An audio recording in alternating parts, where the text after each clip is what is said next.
The studio buzzed with its usual excitement. Bright lights beamed down from above, illuminating the colorful set. The crowd, warm and excited, filled the space with laughter and clapping as Steve Harvey made his entrance with his trademark stride and larger-than-life energy. He dished out one-liners, pointed fingers playfully at the audience, and rolled through his monologue like a train on smooth tracks. The night felt like any other taping, a well-oiled machine of entertainment and charm. The familiar rhythm of humor kept hearts light and smiles constant. But about halfway through the show, as the cameras panned for audience reaction and the band quietly transitioned between segments, something changed. A subtle shift in the air, unseen, unheard but definitely felt. The laughter softened. The energy dipped slightly, not in loss, but in anticipation. Then, a producer walked up behind Steve's desk, their posture serious and purposeful. In their hands was a sleek black tablet, and they handed it to Steve with a brief whisper. Viewers at home wouldn't hear the words, but the shift on Steve's face said enough. He raised an eyebrow and, in his naturally skeptical but humorous tone, said aloud, "Y'all always got something up your sleeve." The audience chuckled, not knowing if it was another prank or heartfelt tribute. They leaned forward, collectively curious. Steve tapped the screen once. Behind him, the massive digital screen on set flickered on. And then, complete stillness. A young soldier in a red beret and high-collared uniform appeared on the monitor. His expression was calm, composed, and unwavering. Beneath him, a subtitle appeared in simple white text. Message from Ibrahim Traoré, Burkina Faso. The jokes stopped.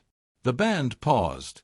The crowd quieted into instinctive reverence as Steve's gaze lifted toward the screen, suddenly far more alert. The tablet in his hands, previously held lightly, was now resting firmly in his grip. Then the video began. No dramatic soundtrack. No cutting visuals. Just a sincere voice, clear and measured, echoing through the studio speakers. Ibrahim Traoré's eyes didn't wander, his voice didn't waver. Each word felt carved with precision and care. "Mr. Harvey," he began, "from where I speak, across oceans and borders, your voice still carries." Steve blinked slowly. The audience, locked in attention, could sense an unfolding moment, one that had little to do with fame and everything to do with the human spirit. Traoré continued, "Millions watch your shows not just to laugh, but to feel seen. You uplift the weary, you ease the burdened, and you speak dignity into places that never hear it." Steve's usual composure started slipping. The screen showed brief footage of Burkinabe locals watching Family Feud, and clips of families gathered in modest homes, laughing as Steve cracked joke after joke. It wasn't scripted comedy anymore. It was healing being broadcasted, visibly, tangibly. "You make space," Traoré said, "for people who don't see themselves in success stories. And you remind them that hope ain't as far away as it seems." Steve's fingers curled gently around the edge of the desk. The man known for legendary comebacks, witty roasts, and unshakable swag was still, his eyes glistening. The moment wasn't for ratings. Wasn't for applause. It was something more. He blinked again. A tear swelled behind his eye. It caught the studio lights. And then it fell, slow, uninhibited, down his right cheek. The camera lingered. No one yelled, "Cut." No teleprompter advanced. The room honored the silence, letting the power of the moment unfold unhindered. There was no sobbing, no dramatic reaction, just a steady, silent surrender to emotion. A simple human being, more than a host, more than a celebrity, being reminded of his impact by someone oceans away. Traoré's voice grew gentler as he concluded, "What you do is more than television, it is soul work. And from us, to you, thank you." The screen faded to black. No music. No transition. Just a soft hum of studio silence, almost sacred in its stillness. Steve slowly placed the tablet down, exhaled, pressed a finger under his eye, and stood for a long moment without speaking. The audience watched, some with hands clasped, others with mouths softly parted in awe. He finally whispered, mostly to himself, "Man." No punchline. No follow-up joke. Just the weight of witness, of recognizing, even for a comedian, that laughter is more than entertainment. It's therapy. It's connection. It's purpose. Nobody moved. The cameras stayed rolling. And for the first time that evening, perhaps for the first time on that stage, everyone realized this moment wasn't just part of the show. It was the show. For many in the studio, the name on the big screen, Ibrahim Traoré, registered with faint recognition. Some viewers mouthed the name quietly, digging through their memory as if recalling a headline they'd once scrolled past. Others simply leaned in, curious, watching the young man in the red beret fill the screen with quiet force. He didn't storm onto the screen. He entered it, calmly, like someone stepping into a living room, not a stage. Burkina Faso. A country in West Africa. Not one that makes daily news in the West, but a place with a history of resilience, resistance, and rebuilding. A land that has known hardship as much as it has known hope. And now, here on this American late-night stage, the leader of that country was addressing not a nation or a political alliance, but a talk show host. When Traoré spoke, it was not in the trimmed, polished style of a diplomat. No slogans. No sound bites. Just words with weight. He didn't sound like a politician delivering a prepared statement crafted by a PR team. He sounded more like a neighbor pulling up a chair on your porch, leaning in with a cup of tea, and saying exactly what was on his heart. His voice was calm and deliberate, each sentence flowing with genuine reverence. His gaze was steady, not robotic but thoughtful, like a man speaking not to an audience, but to a friend. Steve Harvey, who had spent decades turning real-life struggle into comedy gold, immediately leaned forward in his chair. You could see it in his body language, shoulders slightly forward, hands quieter than usual. The chuckles that usually lingered on his lips were gone. His brow furrowed ever so slightly as if trying to make space in his mind for something deeper.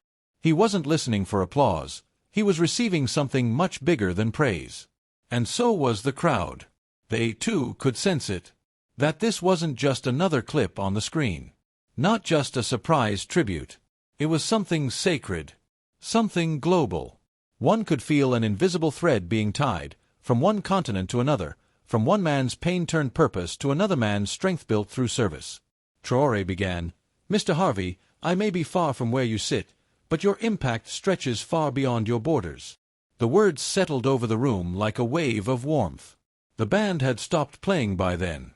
The studio lights still glowed, but the room felt wrapped in something softer, like a quiet blanket of respect.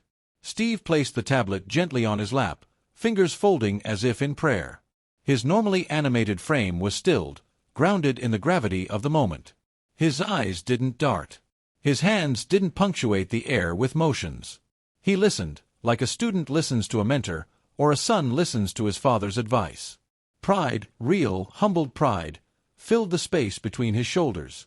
"Your humor," Traoré continued, "has reached hearts here, across oceans. You give people the courage to laugh, and sometimes, that's the only kind of courage they have left." A few gasps and hums rippled from the crowd.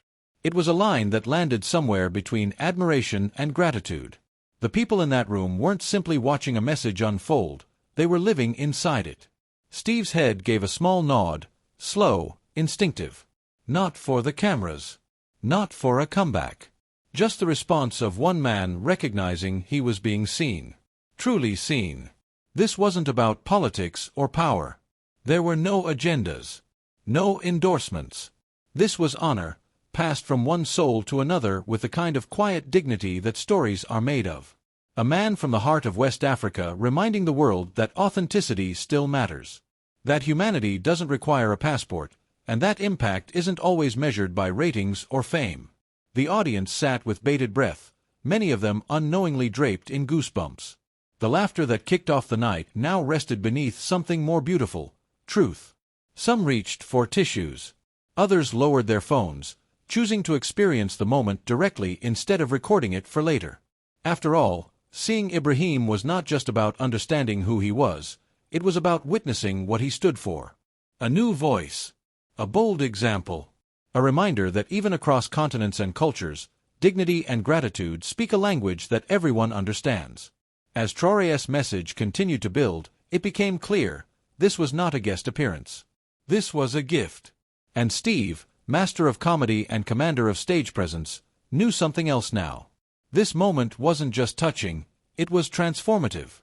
Because sometimes, greatness recognizes greatness without needing a handshake. Sometimes a voice from across the world doesn't just fill a room. It fills a heart. For many in the studio, the name on the big screen, warm, Ibrahim Traoré, you have made millions of people laugh, including some many of us here. Mouth the name quietly, but it is not the laughter through their memory as if recalling a headline. It is the way you speak to the person who feels simply invisible, leaned in, curious. The voice belonged to the young man in the red beret, the young leader of Burkina Faso. He did the storm unwinding with precision and grace. He entered it, filled the studio calmly, not with a booming like sound someone of applause, stepping into a living room, but with the weight of meaning, not a stage. The air shifted. Burkina Faso. Each word carried a country intention, in West like Africa, stones laid not gently one across a bridge daily news in the West Africa, but to an American with a history of resilience. Steve Harvey listened intently, rebuilding. His usual animated that has known hardship by something much as it has known almost reverent. And now, on the screen here on this American late-night stage, eyes were soft. The leader of that country was addressing not a nation or a political alliance, if anything, but a talk show host. He spoke the way when a brother would speak to another. It was not one in the who had felt polished style of a diplomat within it. No entirely composed, no sound deeply human. Just there are families in my country. He didn't sound like a politician and all across the world who watch you crafted by a PR team. He sounded more like a neighbor pulling up a chair undeniably sincere, leaning in with a cup of tea, the technological and saying exactly what was on his heart. Your kindness tells his voice was calm and deliberate. On cue, the screen behind genuine reverence gently faded into his cutaway images. Not robotic, vibrant life in West Africa. Like a man speaking not to an audience, in Ouagadougou, but to a friend, stirred with people Steve Harvey and laughing, who had spent decades turning real-life struggle into comedy gold, but beloved balls, immediately leaned kicking forward up clouds in his chair of sunlit dust. You could see it in his body language, regal in her simplicity, shoulders slightly balanced forward, a woven basket of fruit on her head as she turned toward the camera with a gentle smile on his lips, with no words. Those moments illustrated the truth that sometimes beauty, as if trying to make space, exists in places often overlooked by the world. He wasn't listening for applause. The footage wasn't stylized. He was receiving something much bigger than praise to deliver pride. And so was the crowd. Pride in the everyday people who could sense, despite scarcity, that this wasn't just another clip on the screen. Pride in the small shared rituals of resilience. It was something within those reflections. Something by the magic of a talk show one could feel an invisible thread in those markets or fields from one continent to another. Remarkable from one man's pain turned purpose when a person discovers they matter through service. Traoré said slowly. Traoré began. They stand Mr. Harvey, I may be far from where you sit, quiet but your impact stretches they were not far beyond your flair. They simply settled over the room those like listening in the studio, and eventually the millions who'd view the clip around the world. The studio wasn't a political statement, but the room felt wrapped in something softer. This wasn't like a quiet blanket of respect. It was something far purer. Steve placed the tablet gently delivered across oceans, fingers folding from one man as if in prayer. With courage. His normally animated frame was stilled. Traoré grounded in the gravity of the moment, anchoring each line with conviction.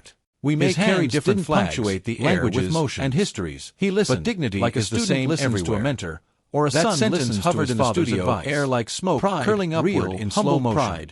A reminder that even when culture seemed different on paper, your humor, the universal human experience, has flows underneath here, across oceans. Struggle, you give people the courage to laugh, and sometimes that's the only kind of courage they have left.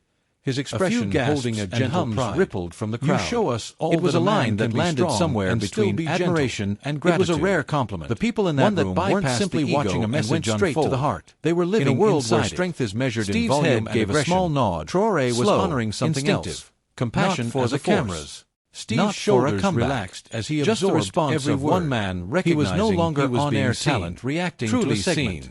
This wasn't about politics. He was simply a man watching another man. There were no agendas. And then, as all great messages do, this was the speech came to a close from one soul not to another with the kind of quiet dignity that stories are made benediction. A man from the heart of West Africa reminding the world that authenticity still matters. And may you always remember doesn't require a passport. Reaches further than that impact isn't always measured by ratings. The screen went dark. The audience sat with bated breath moment. Many of them unknowingly draped suspended in stillness. The laughter that kicked off the night now rested beneath something just more beautiful. Just the quiet hush of 200 people. Some reached and one man behind a desk. Others lowered their phones, they just heard, choosing to experience the silence directly instead of recording it for later. It was the silence that comes Ibrahim was not just about understanding who he was. Silence that it was about witnessing what he stood for. Steve didn't immediately move. A bold example, which had so often waved across continents and stories and skits and speeches, and gratitude, now speak a language that everyone understands. His eyes didn't seek out the cameras continued to build. It became clear. This was not a guest appearance. With those words, this was a gift. His chest rose and Steve, fell gently, master of comedy and commander of stage presence, of it all, knew something else now. Real, this moment wasn't just touching. Can travel it was oceans. Transformative. They can cross because borders. Sometimes They can land in crowded studios a world away needing and somehow feel tailor-made for the one person who hears the world doesn't just fill a room. On that night, it fills a heart. Mr. Harvey opened his mouth. The name on the big screen, the words Ibrahim Traore, tangled somewhere between gratitude and disbelief. Some many of us here, for a man whose entire career was built on memory crowds, as if recalling a headline. It is the way you speak. This moment wasn't designed. Simply leaned in. The voice belonging to every man in red beret, the last leader that once filled every inch of the room. The message, storm unwinding by precision and grace, entered it, filled the studio, not with the booming sound of stepping into a living, but with the powerful message from Captain Ibrahim Traore. Each word carried country and gently set over stones, laid gently across his daily news in West Africa, but dabbing at the corner of his eye. Steve Harvey listened intently, but he didn't hide his animated expression, hardship by something still, only almost reverent. And now, supposed to be funny right now, late 90s softly, the leader of that country was addressing not a nation or a political alliance, if anything. His words hung in the air when Traore spoke. It was not one who felt polished style of a edited for giggles, no entirely composed part of no sound deeply human. That remembers there are families in my country. He didn't sound like a politician. All across the world who watch you after he looked down for a moment. His voice more like a neighbor accented but undeniably sincere, leaning in with a cup of tea, technological, locking eyes with what was on his heart. Not just the pills sitting in the calm and deliberate, but everyone watching behind genuine gently faded into cutaway image grow up with a loss of vibrant life in West Africa. His voice was steadier now in streets, each word like a friend being laid people sacred ground and laughing. There was a time I realized soccer to comedy gold, but Washing immediately leaned kicking up clouds of sunlit dust. You could see it, a mother, regal in her shoulders slightly balanced a woven basket soft on her head as she turned the camera with a gentle smile. Some already knew with no part of his story. Those moments illustrated the truth. Hearing it for the first time, as if trying there in space, exists in places had often overlooked by the world. He wasn't listening for a footage wasn't stylized. He was receiving something much bigger than curated to deliver and took another breath. The pride in the everyday people who could sense despite scarcity wasn't just another. He was unpacking something that not just the surprise of resilience. You never know within those reflections who might be taking courage of a talk show. One could feel an invisible thread when you come from struggle from one continent to something remarkable from one man's connection to get a message. When a person discovers they so far away, Traore said slowly, that's bigger than the show. Mr. Harvey, that's bigger than tell something quiet, but your impact stretches somewhere in the back for flair. Someone was simply settled over the room like a wave studio. It wasn't eventually the millions of echoing around the world like a church. The studio wasn't a political statement, breaking the sky felt break a bit of his signature. This wasn't like a quiet blanket of respect. It was something far beyond. The tablet I delivered for a living, fingers folding, from one man who leads with courage. But sometimes another animated frame was still with no grounded in the gravity of the moment, anchoring each line with conviction. The audience didn't erupt, didn't punctuate the air with motion and histories. They felt but dignity like as the same everywhere. This wasn't a joke. That sentence, this was a studio air like part of curling wheel that had once felt forgotten. A reminder that even when culture seemed different on paper, your humor, the universal human experience, has reached underneath the energy across the ocean who had struggled on it. You give people the courage to laugh. Thank you, and sometimes Traore. That's the only kind of courage. His voice fuller now. His expression holding a gentle he saluted the screen. You show us reverence. It was a line that landed somewhere but for something admiration and a gesture of respect. The people in that man was never met a message on whose lives had just brushed in the most unexpected way. Steve's head gave small silence. Traore was stretched on instinctive, but never once for the cameras. It was the kind of silence that follows the response of one man or a blessing. He was no longer that moment after the heart has truly seen, and before the world wasn't about politics. He was simply a man watching another man with no agendas. And then, as all great messages do, this was a speech came to a pass from one soul not with another drop, a kind of quiet calamity that gentle quiet like the patting of waves. A man from the heart of West Africa, reminding the world that authenticity it wasn't applause. And may you always remember, it was a gift reaches further than that impact. It was the sound of always measured by rating saying, when we see you, the audience for a full, bated, breathless moment. Many of them unified knowingly suspended the entire stage in the laughter that kicked off the sound that filled space beneath gently spilled over into the homes and homes of those watching. One man behind who would feel the same pull over everything they just heard. Choosing to experience the silence instead of recording it something had changed. It was the silence. Steve Harvey wasn't just about understanding. He wasn't kind of silent today. It was about witnessing what he stood for. Steve didn't immediately move. And the bold example it had, which had a reminder that even across continents and live on stage, dignity something bigger than entertaining quietly everyone understands. A reminder that when Traore's cameras continue to their soul, it became another chooses to visually hear a guest appear even from oceans away. This was a gift. His chest rose, and Steve, it's not master of comedy and commander of stage presence, of it all, knew something else now. Real, this moment wasn't just touching, can travel. It was transformative. They can cross because borders. Sometimes They can land in crowded studios a world away needing and a somehow handshake. feel tailor-made Sometimes for the one a voice person from who across hears the them. world doesn't And in just that fill a room, room. on that night, It they fills did just a heart. that. What came next wasn't just viral, it was visceral. The moment that had unfolded quietly on a stage filled with lights and laughter became something deeper once the cameras stopped. It stepped off that set and into people's living rooms, into their hearts, only to ripple outward in waves that no one could have predicted. Almost as soon as the clip aired, it ignited a response that didn't feel like hype, it felt like humanity.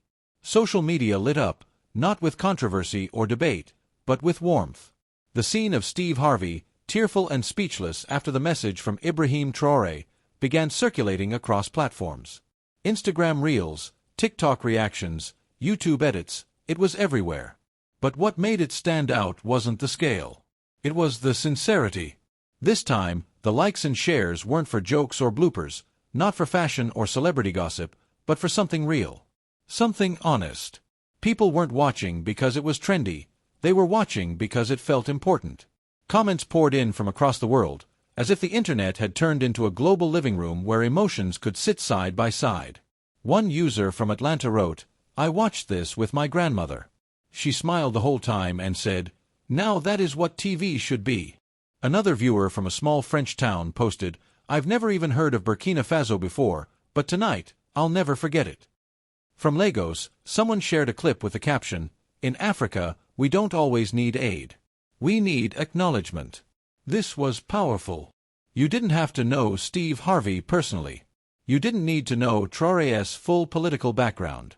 That was the beauty of the moment. It removed all filters. It was one man honoring another, and a world recognizing that connection. By the next morning, major radio stations began replaying the message. Talk show hosts quoted lines from Traoré's address. "Dignity is the same everywhere," one of the most repeated phrases, was written across news screens, city murals, and classroom walls. For teachers, the clip became more than a heartwarming video. It was a tool. It started conversations about empathy, global awareness, and leadership. In one high school in Chicago, a civics teacher asked her students to journal their reactions. What does it mean to be seen across borders? Their responses became poetry, prose, and even spoken-word performances. Meanwhile, Steve Harvey, still visibly moved by the experience, didn't stay silent. Later that same day, he sat at home, the lighting softer, the suit traded for a hoodie, and recorded a short, deeply personal thank you message for his audience, especially for Ibrahim Traoré.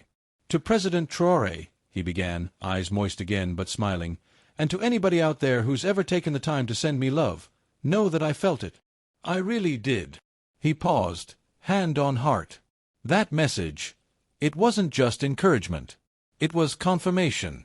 That what I do, making people laugh, lifting spirits, matters. More than any trophy or rating ever could. The video was simple. No logo. No script. But that's why it worked.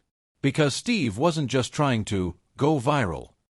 He was being himself, a man who had once lived out of his car but never stopped dreaming, never stopped lifting others even as he lifted himself. And through that sincerity, a new kind of global conversation bloomed. Not noisy. Not divisive. Just quiet nods exchanged across countries. Just a moment of shared truth. Because the real takeaway from it all wasn't about television ratings, celebrity clout, or international diplomacy. It wasn't about fame or filtered footage. It was something far more profound. It was about how respect, when offered purely, moves faster than the internet. It was about how vulnerability in one place can awaken empathy in thousands of others. It was about how one voice, when spoken with love, can reach across an ocean and land exactly where it's needed, with the perfect timing, the perfect power. A leader in West Africa spoke to a comic in America. And between the two, something beautiful happened, a moment that reminded us we're more connected than we sometimes remember. No politics. No agendas. Just two human beings, doing what they were called to do, and honoring each other for it. So if you ever find yourself wondering, does kindness still travel? Do words still matter? This is your answer. They do. They always will. Keep laughing. Keep lifting. And if this story touched you, pass it on to someone who needs it tonight.